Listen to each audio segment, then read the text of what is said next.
Are you new to investing? Wondering whether or not you can self-manage your properties? Let us tell you about our partner, RentRedi. RentRedi is an awesome property management software that can help you grow and handle every aspect of your real estate investing business. Rent collection, tenant screening, maintenance, lease signing, listing. Honestly, RentRedi has everything. One of the best features is their new tenant software, Latchel, where you're able to remove yourself as the landlord from being the middleman between tenants and maintenance calls. And it's also essentially a fraction of the cost of what you would pay for property management. Let me also mention that RentRedi is unlimited. All their plans are flat price. This means you can keep adding properties to your portfolio without having to pay more. You can close on all the properties you want, and RentRedi's price stays the same. Best part about it is for you guys is they've given us an amazing deal to pass on to all Weekly Juice listeners. You can get 50% off any RentRedi plan at rentredi.com when you use our code JuicePod.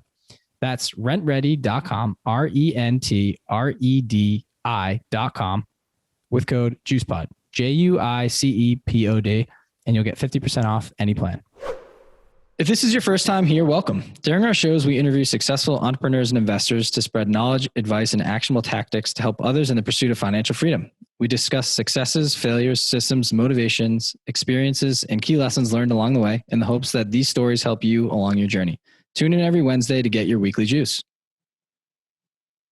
If you've been here before and like what you've been hearing, please subscribe, share with friends, rate and leave a review on Apple Podcasts. That goes an extremely long way for us. It's simple. Just click on your podcast app, type in our podcast name, The Weekly Juice, click on the reviews, and let us know what you think. The more ratings we get, the more eyes we'll get on our show, and in turn, we'll be able to provide you all with high-quality guests. You can also find us on Instagram at Weekly Juice Pod for daily content and personal finance tips to assist in your journey towards financial freedom.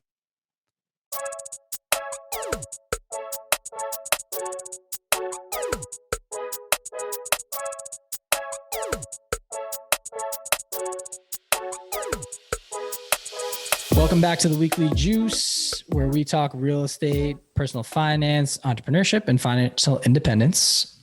Corey and Ryan back again with another episode for you. Today we had on special guest Jarret Remington for round two.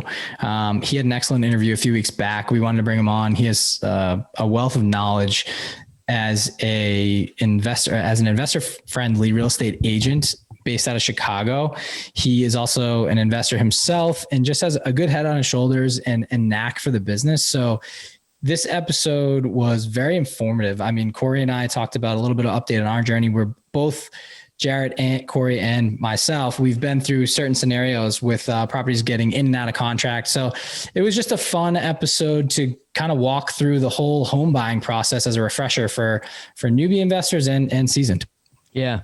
And we thought that we would bring him on for a round two, basically because he had to go last time, but he has just a really good perspective on like going from buying a duplex to buying a 16 unit. Right. And that's really, really difficult for people to wrap their mind around, like why he's able to make that jump and not just keep his investing small or do the stack. He kind of went for it all in one punch, and he's able to bring in, about $5,000 a month in cash flow based on this one property. So he's just somebody that's really good to talk to, that's got, as Rye said, just really knowledgeable about his market and also investing out of state.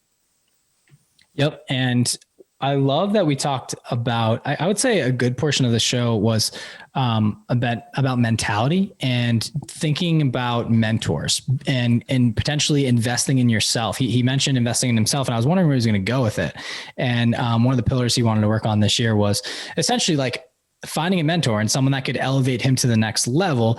And he talked about that towards the end of the show. And for me personally, I love talking about that stuff. So I would hang around for the entire episode. The whole thing was really smooth, but yep. At the end we start talking mentality and just like how positive thought and another person can help you achieve goals quicker than you can yourself. So yeah, man, let's jump in. Jarret, welcome back to the Weekly Juice podcast. As we told our listeners, we would be doing a round two with you, being that episode one was so good. And I know you had to run for an appointment in the real estate game. So welcome back to the show. Appreciate having you here. And, let's get another fun episode for everybody. Yeah, absolutely. Thanks for having me, guys. I appreciate it. Absolutely, man. So if you could just give a little brief background on yourself again and an update on your portfolio so that people can kind of get a summary of who you are, where you're from, and where you're currently at in your, I guess, real estate investing journey. Sure. So my name is Jarret. I'm from Chicago. I'm a real estate investor and also a real estate agent. My portfolio consists of a 16-unit building in Indiana, and then a 2-unit that I'm house hacking that we developed and rehabbed about 2 years ago in Chicago. And then I also have a 14-unit building that was under contract, and we will talk about that later on the show. Sounds good. Don't worry about it. We had a duplex under contract too. We can also talk about that. Oh, Yeah. So totally fair. Cool, man. Well, thanks for bringing it back for us. We are, like I said, thrilled to have you here.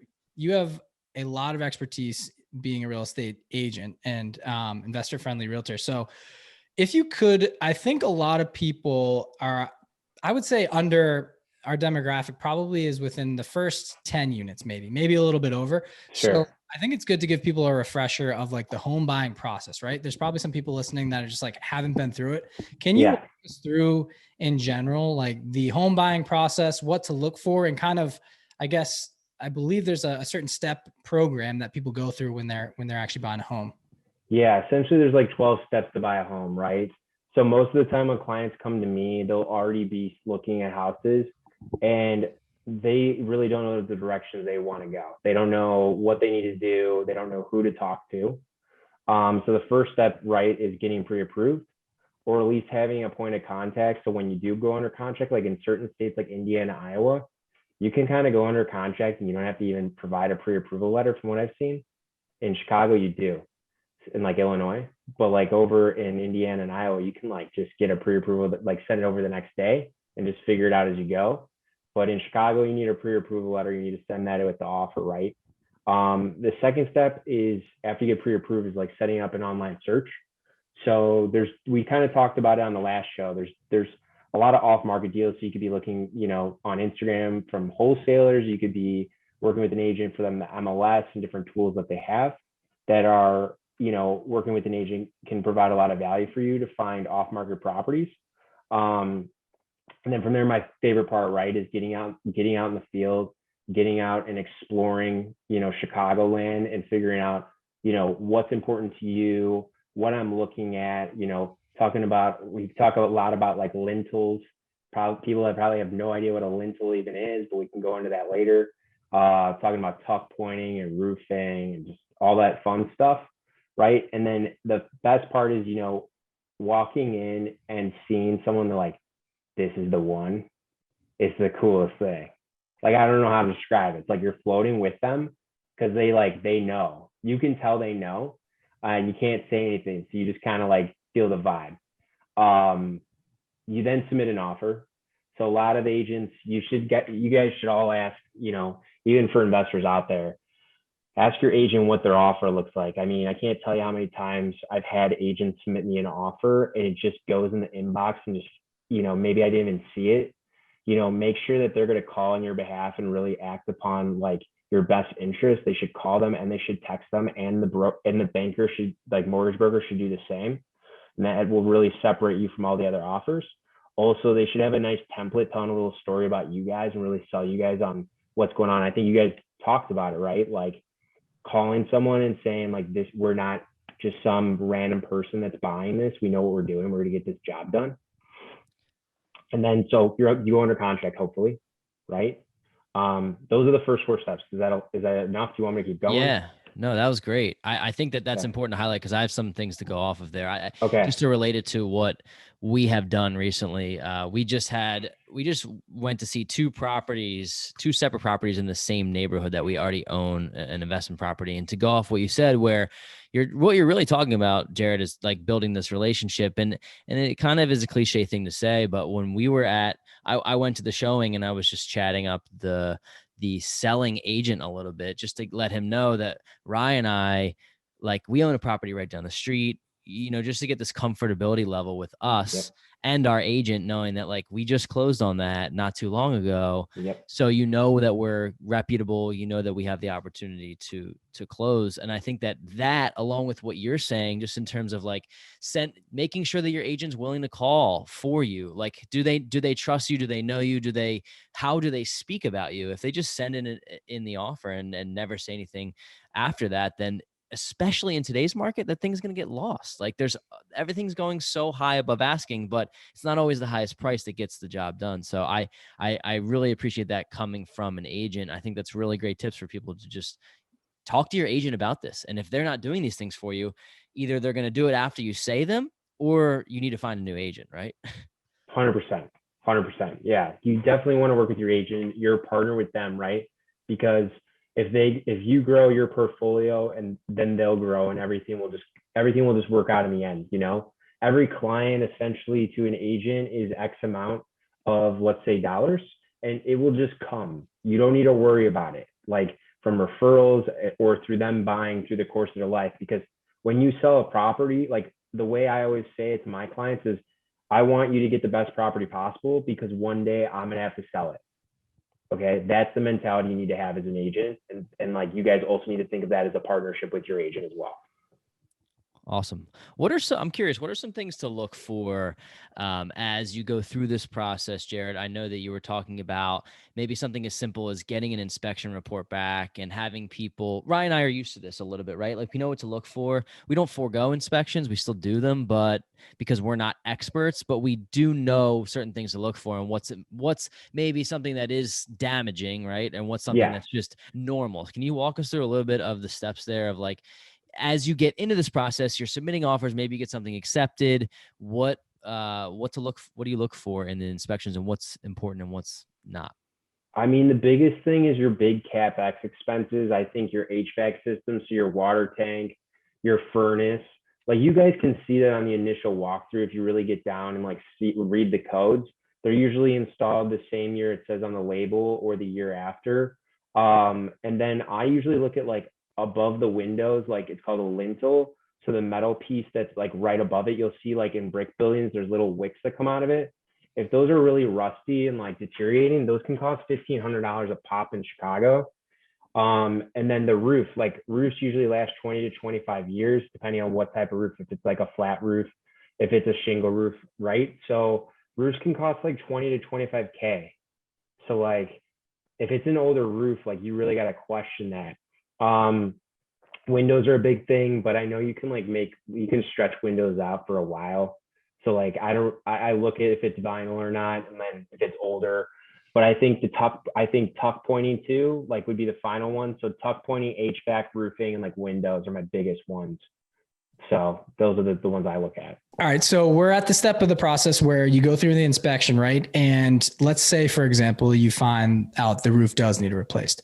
What are some ways you can negotiate the deal for either the buyer to get the roof replaced for free, or kind of maneuver the deal to maybe get some cash back to help pay for that? I mean, sure. I mean, you can ask for credits, fixes, right? Or questions. That's pretty much what we go off of, right? Or home warranties. So some of the different things you can do is you could ask for a seller's credit, where, you can be like, hey, this is going to cost us 15 to 20K.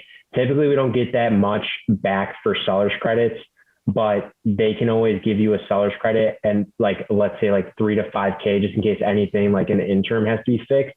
And then if it's really a problem, maybe you can even say, hey, can you put 15K into escrow over the next year, just in case something catastrophic happens and I need to get a whole new roof. Sometimes they'll do that. You can ask for like a home warranty that might cover like the roofing and like major appliances in your house. And just in case anything happens over the first year, you're covered from like an insurance standpoint, So those are some of the things that we look at from a roofing perspective. But yeah, they're expensive. Yeah, they are pricey. They're not cheap. So. Corey and I have had to do one. I had to do one on my property, my primary residence.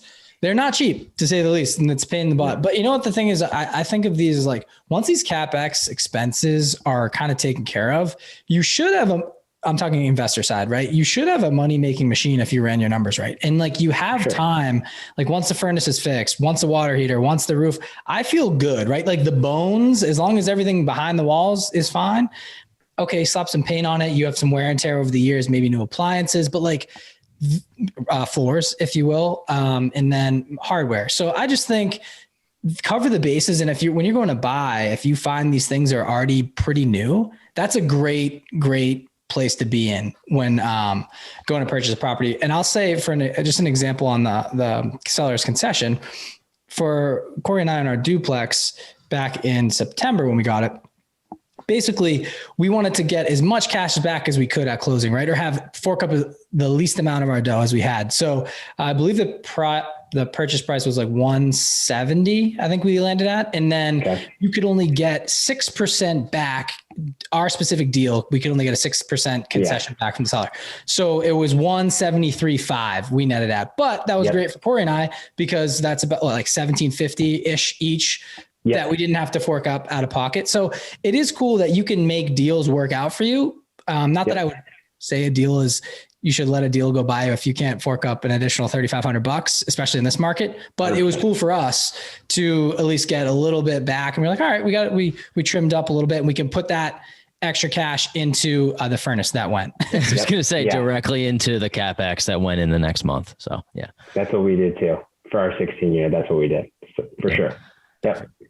Yeah. Also, guys, if you get a new roof replaced, make sure, because I used to work for a corporate company that manufactured siding before I went into the real estate industry. Make sure you find out what type of roofing material is installed on your house, and then contact that company and make sure see if you have to fill out any paperwork to make sure you have the warranty.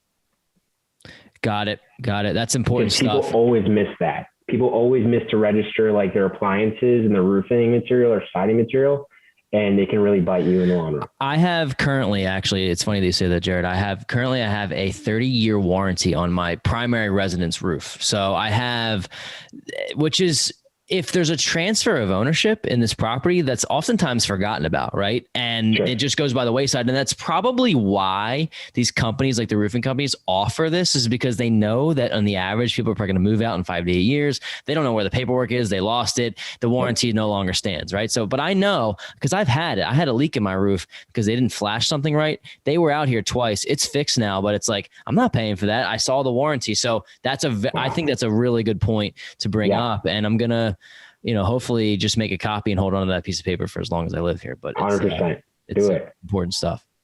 That's very good to acknowledge. And it's slightly annoying to hear it from you now, because mine was 27 and a half years, I believe it is. But I didn't contact the previous owner. You know what I mean? Like exactly to this point, it was like, you just didn't know. Maybe there was. I'm going to pretend like they didn't have a warranty. Yeah. That's how long your roof was on there, right? 27 and a half. Yeah. It was when it was the first roof that was ever on the property. So, it lasted a while though. So think about it. Like, I was only in there for about 3 years, or 4. So, I mean, to each their own there. That kind of sucks, but great flag for people that, are in a property right now, and all your investment properties. Find that there might be a warranty. I have another side one for you, and we are currently in the process. We're in the last week here of our renovation, and maybe even less than that, like half a week. And so we're going to market our property and get our tenants in there. So let's talk about the marketing and the screening of tenants I guess like stage here, because we could say we're thinking about, we're going to get about $2,400 worth of rent, right? We could pay you $2,500, $2,400, the whole first month. That's usually what people charge, right? And then you guys go to market it and fill it with a tenant. Let's talk about that, how a realtor does it, and then maybe how an investor does it on the side. So that way people can say, hey, listen, do I want to pay the first month, or do I want to just do it myself? Sure. I mean, marketing a rental from a agent perspective, most of the time I'll tell my clients, I'll teach you how to do it yourself, because you don't need to pay me. Because essentially you're going to have to you'll list it on the MLS just like you would with any listing.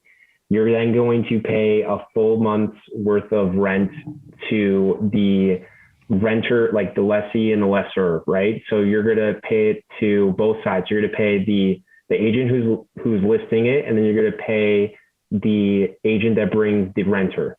So you're going to pay a full month of rent.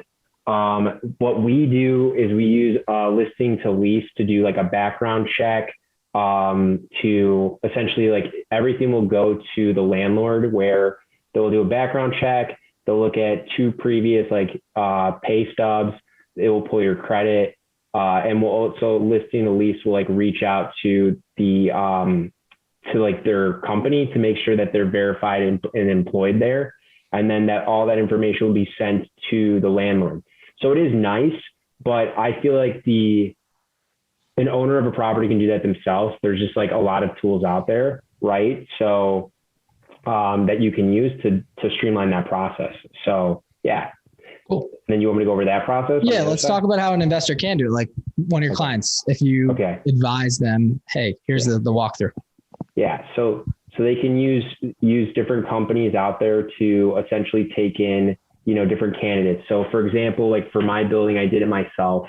A lot of the companies out there, like realtor.com or like Zumper or Zillow, they're starting to charge money, and then they also don't tell you where it syndicates. So a syndication, like what websites does it go to?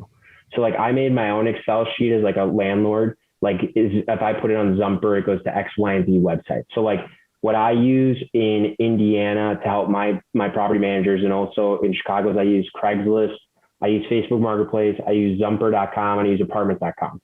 Now, like Zumper.com, Zumper, is like insane in Indiana. Like I think I had 25 applications last night for a unit. It was crazy. And then in Chicago, I get none. So they all go through Apartments.com and Facebook. So from there, I'll take in that information, and then you can use different platforms like RentRedi. We got to plug them. So everyone use RentRedi. So I'm sure they have technology out there where they can do like background checks, et cetera. I, as an agent, have an app called Forewarn, Forewarn. It is insane. I can put in anyone's phone number when they call me anytime, anywhere in the country. I can even put in like celebrities' names, and it will give me all of their information, phone numbers, background, everything. I know everything about you before like you're even coming to my house.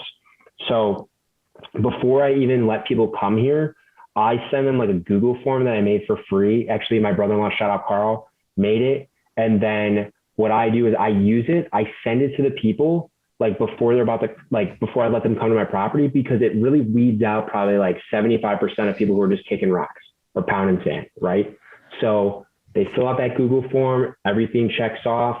I plug it into Forewarn. I see if I have someone coming like to my house that's, maybe a burglar or has like some convicted felon. And then if they check out, I let them come see it. I tell them I'm going to pull their credit. I'm going to pull their background. And then I take in first month, last month, and a security deposit, because we've had people in our units where they just bail on the last month and they're like, I'm out. And then you're just stuck. It's always the last month. I don't know what's going on with that. I think that's really interesting. One of the things, like, here's a little tip for people that Ryan and I just found out just from listening to a couple previous guests. And I think where you market the property also has a big impact on who's looking at your property. And that's a massive thing that you could be missing out on. You could be turning down $300, $400, $500 a month in cash flow on a unit if you're just marketing, on Zillow, and you're not using Facebook Marketplace. And I'll give you an example. We have a property that's our rehab that we're about to market. It's not on a college campus, but it's probably 10 to 15 minutes from multiple college campuses, and where people would med students, grad students. And I would venture to say that these people are looking at specific places, potentially Facebook Marketplace, and some of the new age sites. If you just put it out on Craigslist or you just put it out on Zillow, we may be losing out on renting it by the room and having, 4 people pay $600 to $700 a month, which is around $2,400-$2,500, versus a family who might only pay $2,100 based on who's looking at it. So that's something that we're taking into consideration. And I think that it's important to have a realtor that's close to you that maybe would be able to tell you this information what are you around? Who are your potential tenants? It's not just going to be just anybody. And especially to know like what are the big employers that employ people around some of your apartments or homes. So I think that's really good. Yeah, 100%. Like even before we make offers on duplexes and stuff, I'm telling them to go to like rentalmeter.com.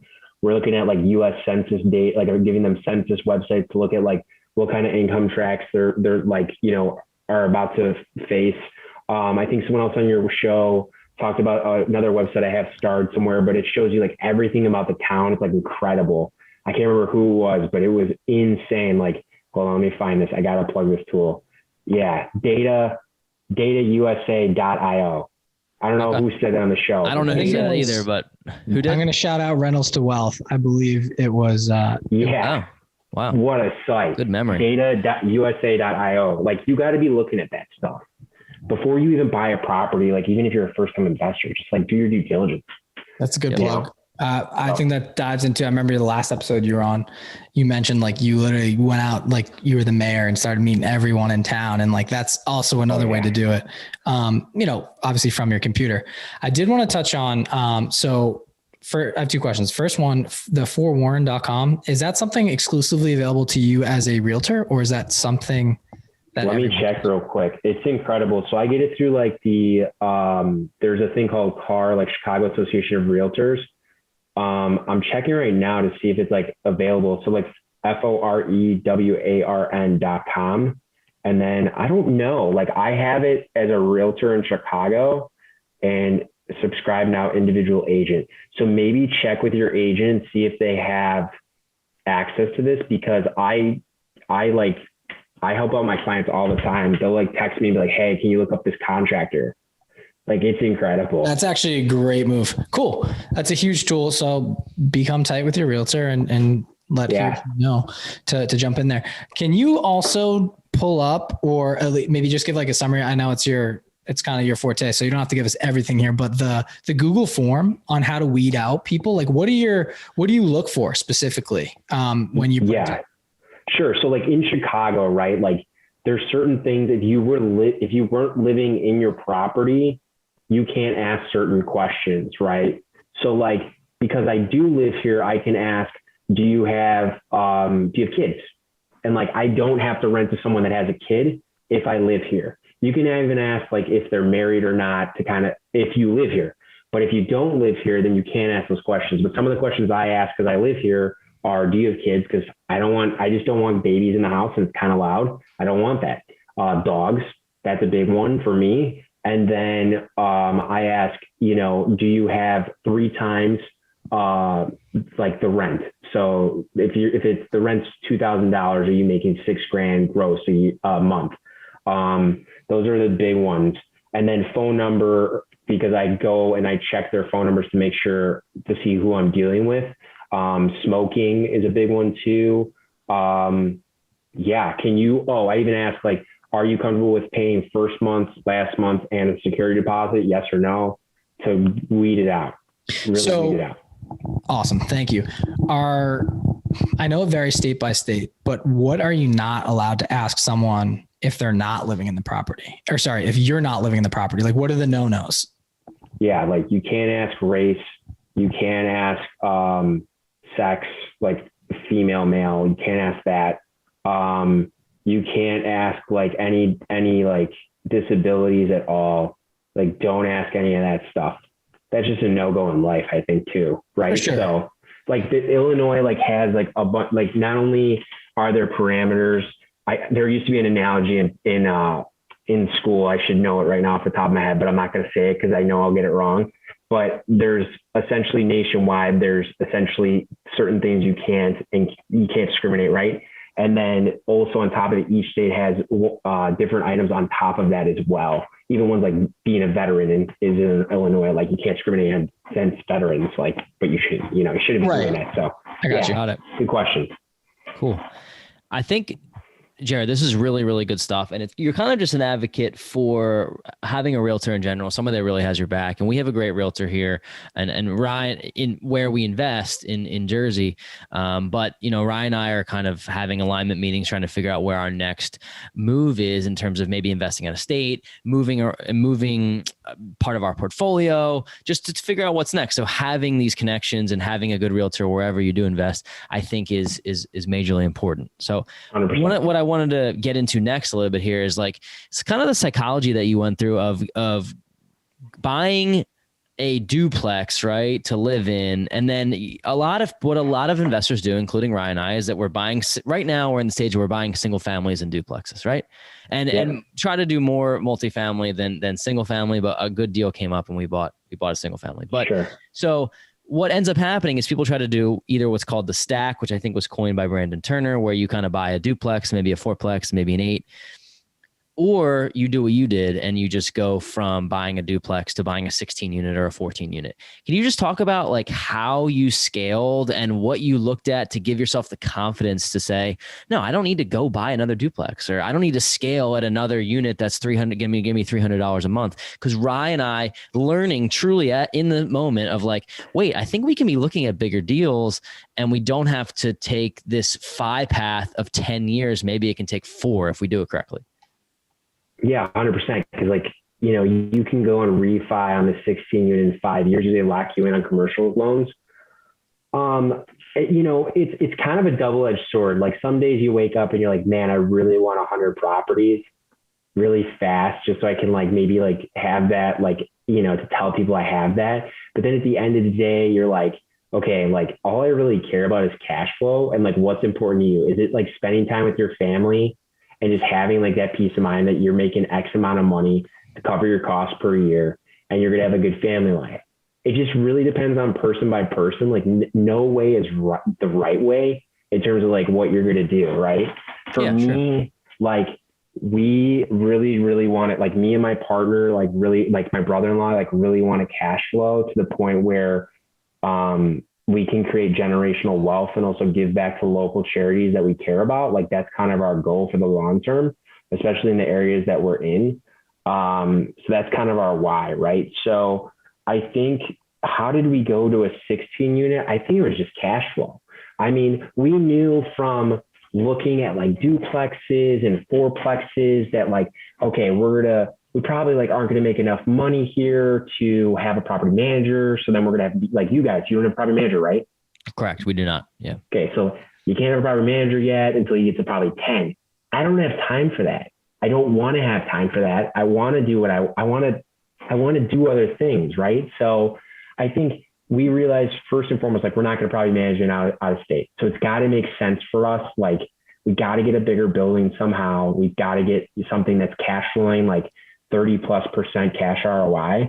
And we found that. We almost found another one, which we can go into later, which would have been awesome. It was in the mid 40s. And so it really just depends on every person's different. You've had some amazing people on the show and everyone has different strategies on what they want to do. And they're all awesome people. Whatever they're doing, I support it, but I can't give you the right or wrong answer there. So. Great. Yeah. I think that not only the psychology that you're talking about and what was right for you, but maybe if you could share some advice on some steps maybe some action steps that you took to know, okay, how do I even look at a 16 unit and evaluate it? Where am I going to find this information? What are some tactics that can help me try to go from buying a duplex or buying a triplex and kind of scaling that way to making that move into bigger apartment complexes? Yeah, 100%. I mean, just analyzing properties over and over and over again on the different tools we have. And then we were constantly just looking at LoopNet last year when COVID hit, and we saw this property that was sitting on the market for a while. We then, started analyzing the property and realized, I think I talked about in the first show, but we realized essentially we had a property that was not being held to the standards that we want to uphold. The tenants were not paying any utilities at all, and the market standards to pay all of the utilities, including water, is okay. So we realized if we can adjust that and take all of those utilities and then put them into their names, and we can also raise rent a little bit after we renovate. We can break even really quickly and we can cash flow really well. So like last month, we went from like negative while we were renovating, and then we brought in $5,800, and it's going to get even better in cash flow. So Great. and our mortgage is $2,900. So cool. I think Rye specifically we were talking earlier. I think we want to touch on some of maybe the organizational tactics, right? Like what are the systems that you use to kind of build this out in terms of just keeping whether it's keeping your books organized, but also just keeping your data and all the information that you use organized in a way that you can know what you're evaluating. And I think Rye potentially had something to add on to that. Yeah. So 100%. Let's see how do your systems work and how do you integrate them into your business? But coupled with that, how do you and your brother-in-law as partners divvy up roles? Like, I want to know who's responsible for what. So that way you guys know, like, you're not dipping into each other's buckets, right? Because that can you just start talking in circles, right? Like how do you get this thing moving in one consistent direction? Yeah. So I think our other silent partner is a big she's in finance. So usually it's Carl and our other private investor analyzing the deal from a financial standpoint. So I'll flip over a deal to them that I find, because I'll go and interview like agents on the ground to find different agents that we're going to work with or people that are like wholesaling. Then I'll flip it over to Carl. Carl will analyze it. Then I'll be usually the one who's calling the bankers, because I'm the smooth talker. So I'll go and sell ourselves to the bankers and make sure we're getting the funding. From there, Carl will be working with me to analyze the deal. Are we going to make an offer? We make the offer with the agents we have on the ground. And then typically I'll go and find we already usually have property managers set up in the market, but usually I'll have Carl go and do like the interviews of the property managers. When we're setting up different markets, I'll be the one who goes and finds like the inspectors and all of the GCs, et cetera. And then I'll bring all the intel back to Carl. We'll analyze it together, and he'll kind of give me a high level what his thoughts are, because he's flipped properties before. And then then we just start going. I mean, we have standard operating procedures for everything from like interviewing property managers. We have a check sheet for that. What questions do we want to ask realtors in different markets? What do we want to ask GCs in markets? Like how do they like to get paid? I think someone else on your show had it. Like, if someone likes to get paid weekly, run for the hills. And I totally agree with that, because that means they can't manage their books for GCs. But from a contractor standpoint. Yeah. Absolutely. So that's kind of how we have it set up. I mean, everything's in Google Drive. Like, we keep track of everything. We use a company like Rent Ready for tracking all of our, P&L, and then having accountants on retainer. We pay them monthly to analyze all of our books and make sure nothing's slipping through the cracks. So got it. Very cool. You said you have accountants, right? Is that multiple? And like, how do they interweave into your business? So we have an accountant. So like I said, when we're investing in other markets, like out of state, I like to keep everything local. So for our K1 partnership, it's called the K1 partnership. When you're investing with other partners, you'll do a K1, right? And then essentially we have an accountant out there that does that. It has a relationship with our property manager. That's done. Then it comes back to me. And then for all of my businesses and my wife's businesses, I have a full-time team. We use QuickBooks for my real estate business and my wife's business. And then I also have all of my information in a tool like Rent Ready for my 2-flat. And then I take all the K1 information, I put it all in that bucket. And then I have a mid-year review with my team. There's 3 of that. There's more than that. There's 5 of them on this team in Chicago. They're analyzing all of my QuickBooks this week. And then I'll have a call with them to do a mid-year plan. And then I take that mid-year plan, I take it to my certified financial planner. And then we go over what my goal is to become X wealth, Y wealth. So I have a plan in the future. Love it. Awesome. Yeah, very cool. I think one of the things that we do in our show is that I feel like Ryan and I try to do this. We talk a lot about our mistakes and some of the things that we did wrong, and just so people that can learn from them. And I tell me as much as you want to tell me, right? Maybe it wasn't even a mistake that you made. What happened with this property that was under contract? The last time we chatted, it was a 14 unit, I believe. And you you seemed like you were smiling about it, like it was supposed to be something great. What happened with it? If you could just walk us through, just because I think that this frames it really well for people. Like, okay, I'm either not going to do that, or maybe it was dumb luck. Who knows? If it stings, by the way, you know, sting. Okay, so the team, the property management team down there is amazing. We want to work with them really, really, really like soon. I think that the issue was we couldn't get into that many units when they did the virtual walkthrough before we made the offer. So the agent, she gave us as much intel as she could, but there was just underlying things like plumbing and electrical that was just really, really outdated. And the units were really bad. Like one of the units had the sink, like it was coming down, and then the water was going out the side of the vanity into the bathtub. Oh, wow. Do you get what I'm saying? Yeah. So just stuff like that, like shoddy work. I think in hindsight, I think being able to get into more units before we go in to make that next step is super crucial. But we were close. Like we were close to pulling the trigger, and the loan we were going to get was really unique. I was really pumped for it. It was going to be $0 out of pocket, but then we would have all the money we were going to, put in that initial down payment, we would have had to put back into the building.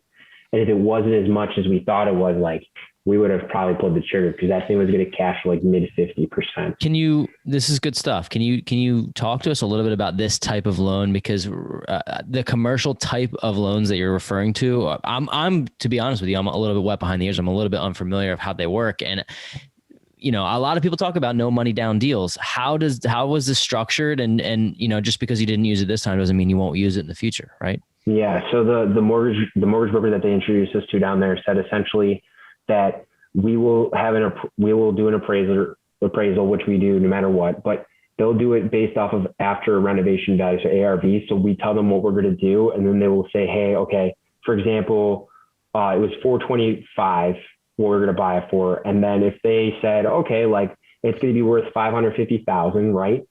We'll give you 80% of that loan, right, back. And if it's more than that, then like, let's say it was 80% of 450. Let's just say let's say 80% of 550 is 450. Okay. So if we're buying it for 425, that means we're going to be able to buy the house.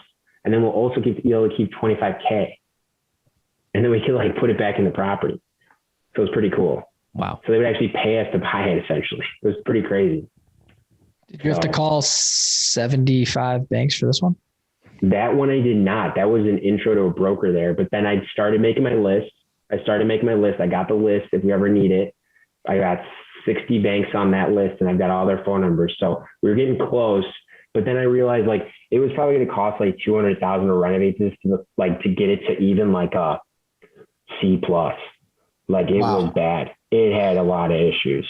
Got it. And then it's difficult at that point to evaluate what that property would potentially be worth. If you're buying it for 425, you're putting 200 in, like it's not worth it if it's going to be worth 550, right? After Plus in that market, all of the realtors in these smaller markets, they all talk to each other. Like we already knew what the buyer would take.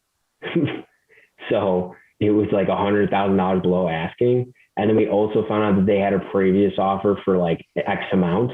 And they didn't even like answer that call. So we're like, hey, like if we even try to counter here, this guy's probably going to walk, because he's essentially paid for it in cash. Right. He's getting his cash flow. He's not putting any money into this thing. He's probably getting like a 10% return on his money, and he's just fine with it. Like he's fine with it, whatever. So it was tough to walk away, but sometimes you just got to chalk it up as a loss. And the other building paid for all these expenses. So that was pretty cool doing that. We got to drive down there and pay for everything with a company credit card. That was freaking awesome, guys. Very, very there cool. You go. That's amazing. And it just goes to show, Jarret, that the way investing works, and the reason that I love it so much, especially in real estate, is that everybody that you meet is in a different stage of their life in the investing world, or the different stage of their investing life, right? So like if you talk about this guy who was just in this comfortable position where, he doesn't know what's going on in the property, but like he's in this position, he is potentially looking to get out. And there's always this cycle of people getting in and people getting out and people getting into their 60s and 70s and trying to cash out. Like there's enough game for everyone to play. So, hey, you didn't get that one. We just Rye, if we want to tell the story about the property that we just walked into. So it's not on the same level. Pain. Yeah, well, it's not so much pain. I'm glad the pain would have been if we had to buy it. That would have been painful. So there you go. Yeah, there you go. So we have a property. In the neighborhood that we have another duplex in. That's our best cash flowing property. We got under contract for this property, and it was literally 3 minutes away in the same complex. And we walk in there and you name it, this was wrong with the property. There was leaks all in the roof. The electric was all jacked up. There was no AC. There was a sticker on the furnace, like essentially saying that there was a gas leak and that nobody could live in there. Right. And these poor tenants, Ryan and I were talking to them, we're saying, they pay on time and the guy, he doesn't fix anything. It was a nightmare. So unfortunately for them, because when we were walking out, they're like, oh man, I wish you guys owned this place. We're like, I'm sorry, but unless this guy wants to drop this asking price by $50,000 or $60,000, it's just not worth it for us because everything has to be replaced. Let's just walk listeners through this exact thing. Yeah. Right? So like I show up there we tried to get into this place a few days prior, basically just to do a walkthrough, real quick before we paid for an inspection. If we get under contract, right, they accept our offer. We're like, wow, market's pretty hot. They shocked that we got it without having any negotiations, right? We're feeling good. We're like, okay, I get there a little early. I go in, we can only get into one of the units. And immediately when I walk in the garage, there's like, it's like kind of like semi-hoarding situation, like stacks of boxes, old video games and consoles and all these things in the garage. I'm like, all right, this is interesting. And like the garage bulkhead door, whatever you want to call it, the garage door would not open up. So I'm like, okay, that's a big fix. They needed a roof immediately by looking on the outside. Immediately, yeah. It's already stacking up. So walk up the stairs, like then the tenants walk, interesting set of tenants, but they walk. The mom and the son walk down into the garage and start like just kind of like watching every move that we do. And like, I could tell they wanted to talk. So we were like, hey, so I immediately just say, hey, so how do you like living in the neighborhood? And he goes, can I be honest with you, man? And I'm like, lay it on me. Like he didn't know I was at that time the buyer. And he just rattled things off, dude. He's like, in the next door neighbor. And then he wouldn't shut up after that. Then he would not shut up. The next door neighbor. For sure, the floodgate opens. Trust me, this is your savior. You're coming in to save the day. I get it. Keep going. Oh my God. So but then it was cool because he literally walked us around the property and pointed out every little thing. The crazy part was like, I just want to list these crazy things because it's kind of funny to hear these stories. You're like, never know if you're going to go through them. You go to the back deck and there's literally a deck off the kitchen on the second level. And it feels like there's like 2-inch poles holding this thing up. I get on it and I'm like shaking up. We're shaking over. I'm like, Corey, want to check this out? He's like, I'm good, man. Like the guy's like, oh, it's not up to standard height that it's supposed to be. The guy like Jimmy rigged together. Then I see like the roof. He's like, yeah, the water's been leaking down to this thing. There's like a hole in the deck because of the rotted wood. Then you get back into the kitchen. It's got these bright red countertops, dude, like fire engine red that haven't been updated since probably the 70s or whenever this thing was built. But we go into, he wants to show me his bedroom for something. He's got this like 70-inch. First of all, this place is a complete shithole, but he's got this like 70-inch TV, like a movie theater in his room. I'm like, dude, this is like actually pretty cool considering what this place is. He's like, yeah, you see this hole? He starts showing me the hole. And he's like, the previous landlord, the owner used to sold to someone knowing that they sold drugs. And basically there's holes in the walls. And what the people would do is they would hide the drugs in the wall and like patch it up. And then, so when a couple times he said that the police kicked in the door and they came with dogs, but this is crazy. They soaked t-shirts with urine and stuffed them in the walls so the dogs wouldn't smell the drugs. And I was like, dude, I am out. I run downstairs. Corey's like, yeah, I'm about to be there. I go, we're not buying this place. Honestly, you don't even have to go in. He goes, he had a wedding to go to anyways. I'm like, you come in for 5 minutes, but these tenants are going to chat your ear off and point out every little thing you don't want to see. The bathroom was just a nightmare, dude. Like, but let me talk about this point here. And the reason we bring all this stuff up is because if you're a landlord or an investor like Jarret, or like I like to think us, where you can bring value to the marketplace, and tenants enjoy living where you live because you're good at what you do. The vast majority of landlords, they got into it by mistake. They suck at what they do, and that's where the deals lie, and it's just a big headache for them. So, Jarret, I'm sure that the previous owner of the 16 unit that you bought was, they were probably having issues. They were paying for the utilities for, like, you took a potentially problem off of their hands, and we could have done that in this scenario, but they would have had to drop the price to $10,000. Yeah, we would have. Do you know what the background on the owner was that was selling it?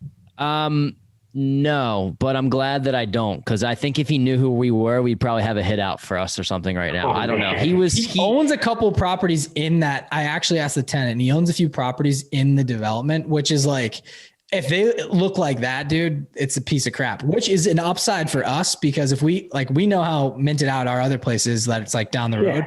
So, it made us feel good about our first deal. Like, wow, we got a steal, because this was the same price and literally a complete wreck inside. And then, we saw another one that was completely renovated, just needed a new roof. We're like, there's no way this goes for the same price. It's going to go probably for do something. It's just crazy, man. And like the next door neighbor, as soon as I got there, he was like giving fades in the garage, smoking weed, and like having a barbecue on like a Wednesday afternoon. I'm like, dude, this is just, it was a little unnerving to say the least. And I just kind of knew the lesson learned here is basically like, we thought we had a deal right off the bat because we had a place close by and there was very limited pictures, right? So we just wanted to get it under contract. However, we didn't get in there before we did the inspection. So no matter what, we had to pay. It was just about $500. Luckily, he didn't end up doing the radon, and I think it was termites or something like that. Termites, yeah. So do you guys do that every time? I don't do the radon.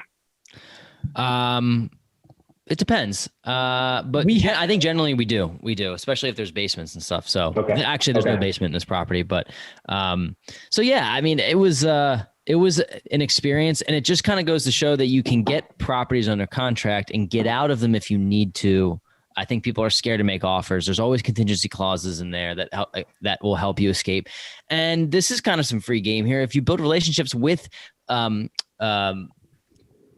mortgage brokers, they can send a kill letter. There's a lot of things that you can do to get out of something once you put it under contract. So I'm not saying that you should go around making offers that you can't afford. That's not, and no, especially realtors, I'm sure this happens. You do not want that, right? But I'm just saying, if you think that the deal is good and you want to tie it up, you can do that. And there are ways to get out of it. But there are also ways to get caught and not get out of it if you don't know what you're doing and you don't have a good realtor and a good mortgage broker. And today people are, and Jarret, you can attest to this, and I'd like you to talk about it if you don't mind, but like we're seeing it in our market, and I'm sure it's everywhere. People are spending a high amount over asking, but they're waiving these contingencies as well. So like someone could have seen two pictures here, waived the contingencies and said, hey, I'll buy it. And then they're in for this complete shithole. Like it's horrible. So what are you seeing on your side in Chicago area? I mean, we were seeing that in the Q1, but we're not seeing that anymore. We're seeing maybe 1 to 2 multi-bids, but not like in March, it was like 7+. Like I had one property was undervalued by 50 grand. I knew it. So I told this client that I met on a Sunday, I told them by Wednesday, I never met them. I was like, hey, this thing's worth 350 all day. Like you should do an escalation clause 350. They did. To appraise that at 370. So we were like, I knew my thing though. But they were like, the listing agent who I knew for my office, he called me and was like, hey man, like I'm actually getting threatened by one of these people that's making an offer that they're going to like report me. He had 65 showing requests in 3 days and had to shut it down. Like people were threatening him. People were trying to bribe him. Like it was crazy. I mean, there's some crazy stuff. Like you don't even know. That's really interesting. Oftentimes Ryan and I try to get something tied up, create relationships so that we can get in there before there's this this open house essentially. But on this other property that we went to in the same neighborhood that was under contract, we ended up having to go to this open house. And I knew as soon as I walked in there, I was like, I chatted up the listing agent and I was like, this is what I was telling you earlier, how we know, I wanted him to know that we had properties down the street and just that we're serious, because there was 15 people in there in 2 hours. And I was like, this is going to go. 100%. We haven't heard back from our realtor. We're assuming we're not getting it, but we also know that I hope that the word that I put in with this guy is at least knowing like, okay, we should take this offer seriously. Like they're not just throwing this out there, and no, we're not going to go, $30,000 over asking just because we know where our numbers are. But the escalation clause is a good point there. Are you guys asking every time when you go in these places, why is the seller moving? Yeah. Well, typically we do.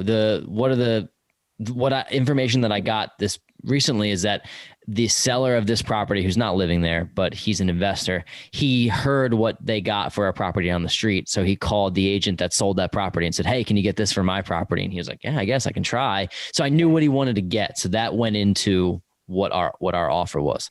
Yeah. So it's all part of the game, which is a lot of fun, but sure. Yeah. Rye, did you have, I know we're kind of winding down here a little bit. Did you have something else that you wanted to specifically go into? I'm just thinking about like tips and tricks, right? Like you asked, hey, did you ask why, like the motivation of the seller, right? Like why is he out? Like, what do you have for tips and tricks to get potentially in a market like this, to get yourself to the top of that crazy line and say like, hey, I'm confident I can get my buyers, a nice property. I mean, you got to figure out like what's their motivation for selling. Like, are they already gone? That means they have 2 mortgages. That means they need to close quick. So, I mean, that's first and foremost, right? And then also if they're an investor, then it's going to be a cash game. Like who's going to offer me the most amount of money, and then sell it to them that you're going to close on time and you're going to get the job done. That's why I go back to having your real estate agent call, your mortgage broker should be calling every time, because that just sets you apart. Like literally 95% of agents don't do that. At least from what I've seen and what I've heard through the industry. I mean, I only know what I know, but like people get complacent. They don't do the extra thing for their clients, but you got to do it. You got to be aggressive. Appreciate it. Another specific example. So I just kind of want to know, and maybe you haven't experienced this yet, but maybe some of your investors or your clients have experienced this, but I'm talking about specifics to rents, right? Like we have one tenant, we have a duplex, and one tenant it's on Section 8. She's about like, let's just say like $1,000 ish for her rent. And then the other tenant's $1,350. And we let him have a dog in the place, or 2 pets, right? That's how we up the rent. But we're looking in the neighborhood and we're like, all right, we're a little high, right? Like he's paying a little bit probably over what the norm is. And we're coming up on the renewal period, right? We have 60 days to give them like, hey, we want you back. There's a couple of things we have to do to the property that he's requested, like windows, like back screen door, which is like not crazy, right? But what is your guidance here, expertise? Like if this guy says, hey, nope, I'm out, how do we keep him? For Section 8 or just standard? This guy's standard. The other one's take standard. Care. Standard. I mean, if he says he's out, it's a blessing in disguise. Yeah. I mean, I think that in this scenario, we have a pretty good tenant, and these things are probably going to need to be fixed anyway. He's probably paying, I think, at the top of what the market bears for a 2-bed, 1-bath in this area. So I think that we go in and just obviously offer not to raise rent. And then, hopefully he stays, and Ryan and I are very good landlords. I mean, every time he reaches out, we do things in a timely manner. Yeah. Things or just have a one-on-one with him and be like, hey, you're a great tenant. Like we'd love for you to stay. Just let him know that, just tell him straight up. Like, I want you to stay at this property. Like whatever you need, if we can do it, we'll try to accommodate as best we can. But you guys also have to remember, guess what's coming up? Like it just happened. Like all those people that weren't paying their rent, they got to find somewhere to live now. So right. Get ready, because the tidal wave's already going. These people are bailing. These people are bailing out of their rentals, and they're coming to me. They're trying to get in my spot now. That's why I had 32 applicants yesterday. Got it. Is that why you said blessing in disguise? Do you think we might be able to get more, or like? Yeah, man, people are going to be desperate here. I don't know what's going to happen. But why would we want those people that haven't been paying their I'm rent? not saying you want those people, right? But I don't know what's going to happen. I'm just saying overall market as a whole right now, it could be really weird because also like if they like, let's say they leave their place early at these other locations, by the time most landlords, if they don't, like my property management will immediately put that on their record so they didn't pay, but some landlords will be like, whatever. Got it. You won't even know. You won't even know. No, that's a very good point. In screening tenants, it's something it's difficult. If you never know, if we get flooded at the number that Ryan and I try to rent our new property out, we just have to be careful because a lot of people might be leaving and just lying about the fact that they haven't been paying rent for the past 18 months. I would for sure right now. I think I forgot to bring that up earlier. One of the questions you should be asking for is, can you give me your past landlord's phone number? Right. And actually make the call. With the climate and make the call. Because with this climate and what's going on right now, like you should definitely be making that call right now. Is that something you'd put into your Google form? I don't, but I should. Okay. And I will moving forward. Great. Cool. In my property in Indiana, we do that. The one in Chicago, my Google form one, I don't because it's a class property. So usually a little bit different kind of property. Yep, absolutely. So. Cool, man. I think the first time we had you on, we didn't end up, we're not able to do kind of the normal end of our show. So we'd like to do that today and go into the core four. I think Rye might be changing one of these questions on the fly. I don't know if we're doing it today or if we're not, but I'll do we'll make it a bonus one, right? We'll start with it and we'll keep our normal one and we'll see if we want to change it up. But I just thought I love this. And I actually, it was odd. Corey and I were talking about this yesterday and and of course, like Instagram ads, I think I got, if you will, like immediately after a video was tailored. The question was in the video answered by Chris Crone. I don't know if you know him. He's a stud real estate agent, real estate investor. And I'm like, I just kind of feel like it was coincidence, but basically the question I wanted to implement into the core four, we'll do it as a bonus, is if you had an extra $50,000 right now, what would you do with it? How would you siphon this off? And this does not have to be strategically or specifically for real estate investing. And while your gears are turning, this is what I've been thinking about. Like I'm thinking like a pie chart, right?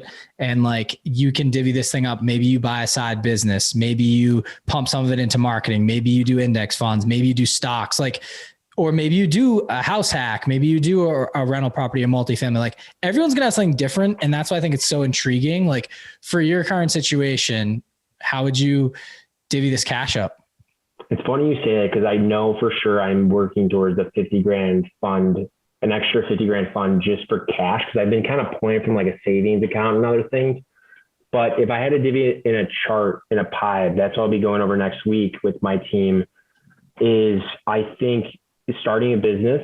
So I think the wholesale business is super lucrative. And I think it's just another vertical of real estate that I can be really good at, smiling and dialing or outsourcing that to people.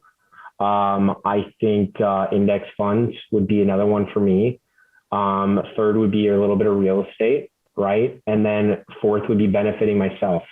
So putting money back into myself and really like making sure I'm getting mentorship and building upon like what, my strengths are, not what my weaknesses are. I think building upon your strengths is a key in life. Like I think you should be building on what you're really good at. I really like that. I really like that because a lot of people would think, oh, you want to bring up the bar. Like just I'm thinking, now look at me in graphs today. I'm thinking like a bar graph, right? You have all your positives here and then, your negatives are pretty low. And just to get those to the middle of the pack, whereas you could skyrocket your positives and just be like a number one in that field or whatever it is, or in that lane. I can give an example on this, Ryan. This is what we do with our players who are really, really high level athletes who are potentially going to go play Division I and even like professionally in the NBA. We tell them, hey, this is who you're probably going to be if you go and you make it into the NBA. So in other words, you're really good at these three things, right?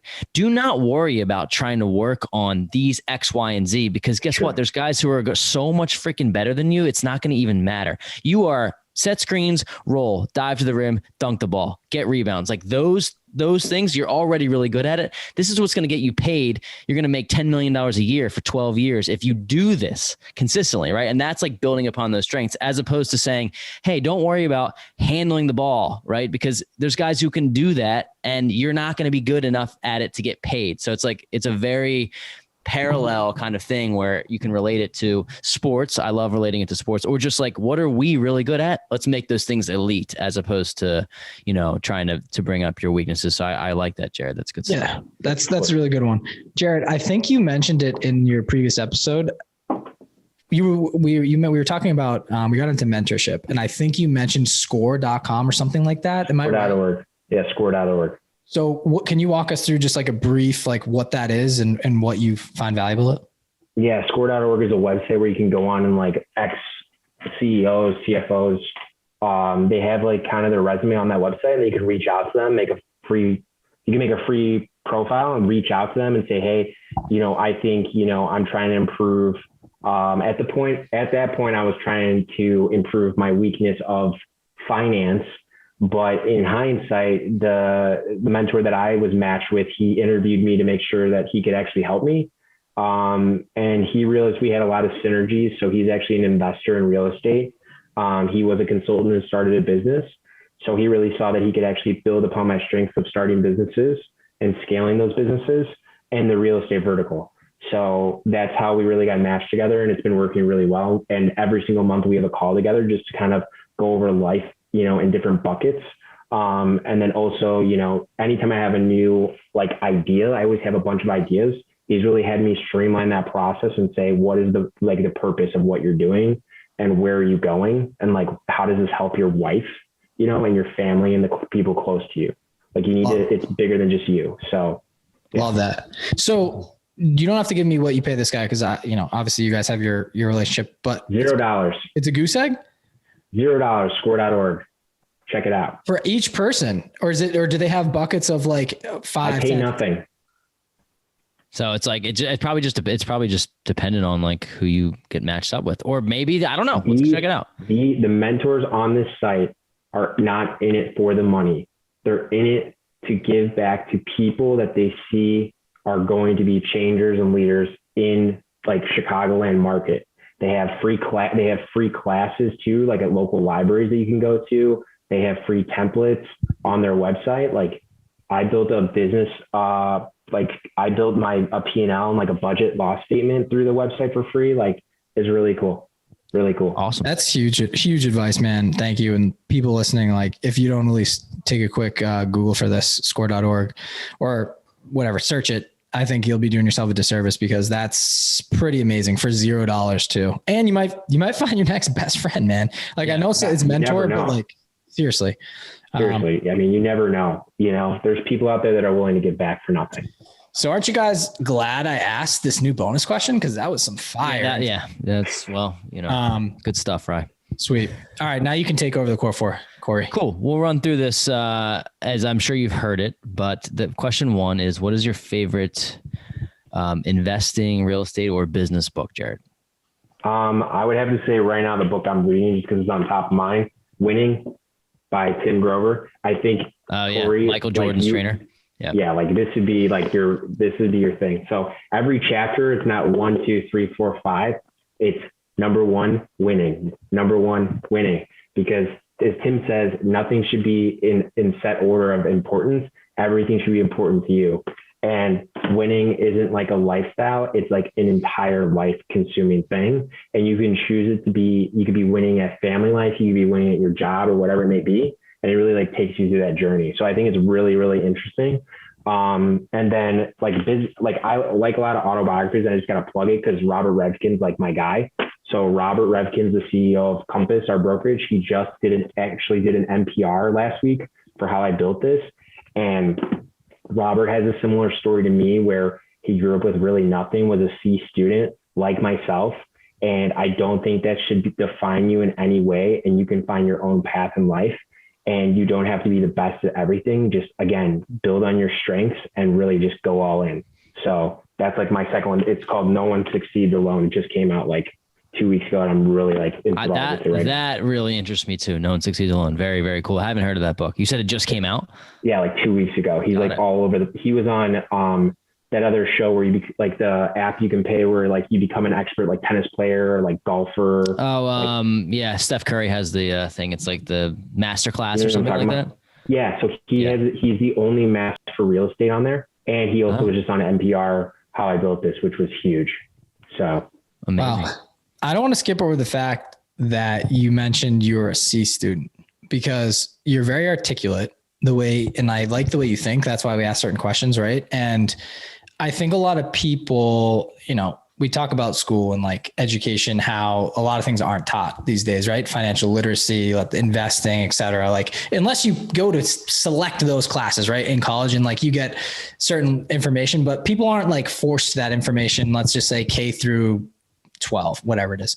So I think that should be motivating for people in the aspect of like, dude, look at how much success you've seen. And because you labeled a C student, you're average, dude, you're far from average in what you've accomplished so far in your mid 20s.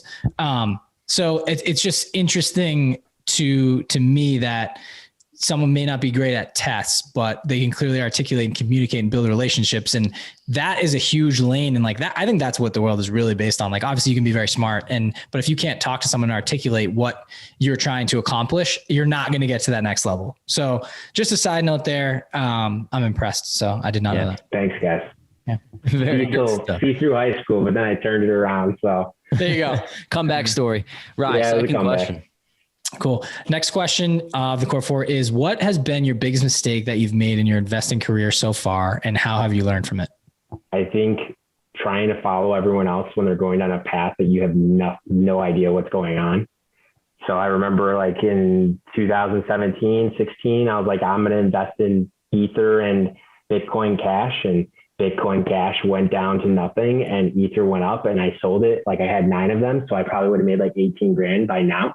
But it's like, I knew nothing with it. It was so time consuming that, I was just trying to keep up with everyone, all of my friends, and I knew nothing about it. And I think it was a rash decision that really taught me to take what I know and really stick to that. And there can be a lot of outside noise around you, but really stick to what you know, what you're really good at, and go all in on that, not what other people are doing. So that's really good advice. And I have a similar story. It's more, I guess, more just third layer down here, but like, so like you said, there's always noise around you, and like people keep talking about Bitcoin, like crypto, and like, it's great. Right. But if you don't know a ton about it there, and you do know a ton about something else, I think you pursue that lane. And obviously you can dip in. I think sometimes people do between like 5 to 10% of their portfolio of the unknown, just to like diversify a little bit. I've done some research, and everybody kind of talks about this, but it's funny. I was getting like Snapchats from my younger brother. He goes to school down in Florida, and he's in college, and he was showing me this Dogecoin, right, that everybody was investing in for a certain amount of time. And this dude's parents, like rich kids down in school, like gave him he had a certain amount of money in his account, and he could just play around with it, right? It's probably for food and transportation and stuff, but he dumps it into Dogecoin. Dude had like a $70,000 week, and was like, I'm like, dude, holy shit, that's insane. 2 weeks later, gone, goose egg. And it's just like, did the guy pull out? I don't know. Like, he doesn't know. He just doesn't. I think he doesn't know. You don't know. And it's just one of those things where it's like, there's things that have proven to be successful over multiple years. Right. And like, let's just talk real estate. It makes up round up 90% of all millionaires are somewhat tied to real estate. I just think it's proven year after year. It's a little bit harder, right? You're not getting it by the click of a button on your phone. You have to do a lot of due diligence, and people won't do that. So, I am a huge advocate for it, but I will just to attest to what you said, there is a lot of noise out there, and it's do your due diligence before you put your hard-earned cash into something that you know absolutely nothing about, or that's just not proven that yet. I wouldn't say don't try it a little bit, but I wouldn't dump your life savings into it. Have a plan. And if you're willing to take the loss, then learn from it. And there's going to be a lot more L's than dubs, right? So like learn from it. I went into it not having a plan. I didn't know how much I was going to allocate towards it. I wasn't as financially stable as I was today. I just didn't have a strategy. I didn't know enough. So I think there's a place there's always places in anyone's portfolio for X amount of, things like cryptocurrencies. It's just make sure you have a plan and do your due diligence. So. Absolutely. Third question is, who is your who for 2021? And essentially by meeting this person, you feel like your life and your business will be propelled to the next level. So it's basically like, who are you aspiring to meet? And if you meet this person, you're like, hey, I definitely will be at the next level. Maybe it's like someone you want to mentor you. If you can't think of someone and you don't have someone in mind, who is someone that you've met over the course of the last year or two that's helped drive your business and personal life to the next level that you're thankful for?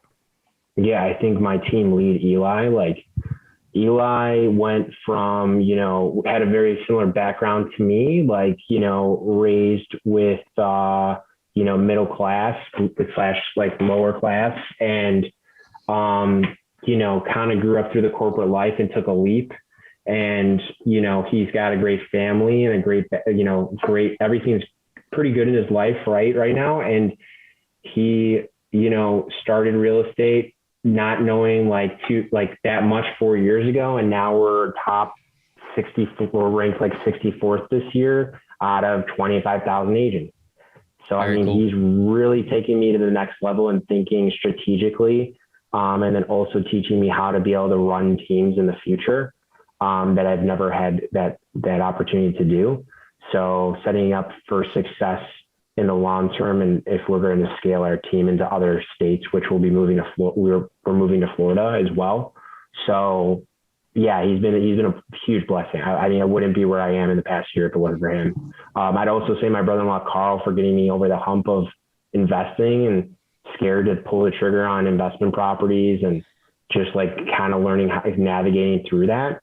And then third, I'm just going to end with a third one. I told you guys my cousin Max, 27th employee of Uber. He's running a team of 100 people, launching 200 markets for GoPuff right now. And the guy's an absolute killer. I think I sent you guys the story the other day of meeting the big defensive lineman for the Cowboys. And he looks at DeMarcus Lawrence. Yeah, he meets DeMarcus Lawrence last month. You can't make this stuff up. He's because he's putting himself in these places. And DeMarcus Lawrence looks at him and Max why are they getting rid of all of the coaches on your staff? And he goes, because we're wolves and they can't handle us. Max gives me that mentality of you're the man, you can kill it, whatever you put your mind to. So those three in my corner have been absolutely propelling me. It's been insane.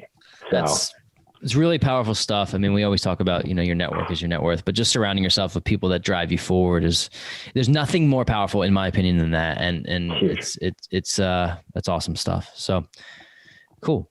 Well, question number 4, I think you've talked about this maybe in the first episode a little bit, but what do you want your legacy to be? Why are you doing all this? What's the reason you wake up every day with this mentality to get after it? It sounds cliche, but I grew up with divorced parents from the age of 2. My mom was an alcoholic till 5th grade. And I want to be able to make a better life for my future family, with my wife. And then if we have kids in the future. And then I also want to be able to give back to, all of my surrounding family, especially my little sister who's 18 and watching everything that I do with a microscope. So I think it's for them. And then I also think in the long term, we never really had this opportunity growing up, because we were in kind of a blue collar family. I think being able to give back to some charitable cause in the long term, I'm not there yet. I'm trying to get to X amount of cash where I can start really giving back a percentage of my wealth to charitable causes. I don't know what that looks like in the future, but that will be something that will be happening. So awesome. Incredible. Really, really good stuff, man. Thanks for sharing. Yeah. So we made it to the last drop.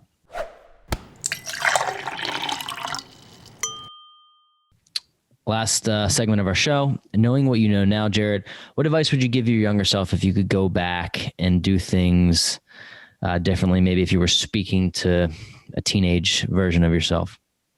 Don't be afraid to make mistakes. I also think not trying to impress others. I think I was definitely guilty of that, trying to be the cool kid, back when I was younger and going out and not studying in high school. I think, just you'll figure it out in the long run, like what your gift is to everyone else. And when you figure out what that gift is, like you're gonna be able to bless people with so much. So just keep going for the ride and everything will work out. So awesome. That's great advice. I love that. It's so hard to you'll wake up one day, and whoever's listening, and if you haven't woke up, you will wake up one day and you just realize like, it doesn't matter. Like whatever, but everybody else thinks, like it doesn't. Like you're in your own situation, you're bettering your life, the people around you, and like trying to be cool or, show off. It's kind of petty and it's stupid, and it doesn't really do anything. Like we've all learned this, right? Like you buy certain things, you're like, well, that was a waste of my damn money. And now I could add 5 more investment properties or whatever it is. Right. Like, and not that that's super important, but you just think, I've started to think, someone gave this advice and they said, start thinking in decades. Right. And like, I don't mean like so much so just think of in your future all the time that you're not living in the moment, but like when you're planning and you're strategizing, like, hey, is this worth buying? Like, think about future you. Is this going to benefit he or she, or does it not matter? Are you just buying it for you to get that quick little burst of endorphins and get excited? And then, you're into this, I'm thinking about a car, you're into this like 6-year loan of a crazy priced car that you don't really even need. Some people are car people, which is great. But if you can, I think someone said this, like, if you can buy it twice, then buy it. If you can't, don't. And so I just think about that all the time. It's a nice little reminder. I've gone through, try not to dig into the past too much, but you think about things you would have done differently. Right. And I wouldn't call them regrets. They're just learning experience, and everyone will go through it, whether you wake up in your 30s or your 20s or your 50s and you figure it out. I really like that you said your gift, right? Like we all have something unique to bring to the world, and sure. It's important. A little self-reflection. 100%. Good stuff, man. Jarret, part 2, you're the first person we've ever had on for 2 episodes. So it's really good stuff. Thanks for coming on. We really appreciate it. I don't know if you did this in the first episode or not, but we're going to do it again. If people want to reach out to you, connect, they want to learn either more about you, maybe they're an investor or somebody looking to purchase a home in the Chicago or even the Indiana area, what's the best way to get in touch with you? Yeah, reach me on the gram, Homes of Chicago. So Homes, HOMES of Chicago. DM me. I answer every DM. So that's the best way to get in touch with me. And then if you want to jump on a quick call ever, like I love just jumping on Zoom calls to network. Like above me, like my big goal for the year was network and grow. So like anybody ever wants to just chat, let me know. Always here. So cool. Awesome. Jarret, it's been a pleasure. Thank you for coming on again. We're building this little bit of this relationship here with you, and we just love chatting with you. So thanks for you guys your are time. awesome. Peace, guys. Talk to you later. Thanks so much, man.